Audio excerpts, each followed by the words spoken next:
Welcome back to our final segment here with Coach Schwab. And Coach, we've kind of talked generically about how this whole year has gone, but I do want to highlight Parker and just the drive you've seen from him. Has this year been similar to past years, or has it looked different from your perspective? Man, he's just getting better. I think you start to see the variation of attacks that he hits. There's not a better offensive wrestler in the country from his feet, and he's added on top. But he lost to NC State, and then he rebounded and beat him. And man, he's been on a roll ever since. And it's time for him. And I'm not looking ahead, but you're okay. Go win Big 12s, go win NCAAs. It's time. He's ready to do it.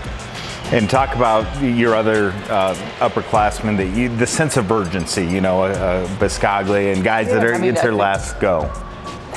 That's a fine line, because there's urgency, but also you don't want to get too out of character either, And then these guys put enough pressure on themselves. To me, it's being prepared.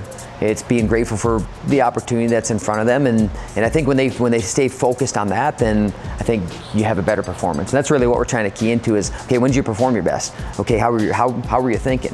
What was going on? And that's what we're going to try to replicate. And I get it, you're a senior and this is your last. Everyone knows that. They know that too.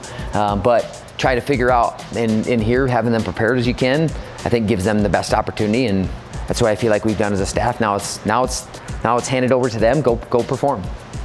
We talked earlier. You love the month of February, but the month of March is pretty fun, isn't it? It's pretty fun. January's still my favorite month. But no, March is.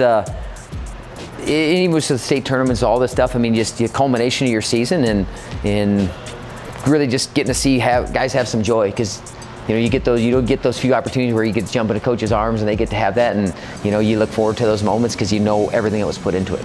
All right, have fun in Tulsa. Appreciate it. Yeah, thanks. And that will do it for this edition of Panther Sports Talk. Thanks for watching.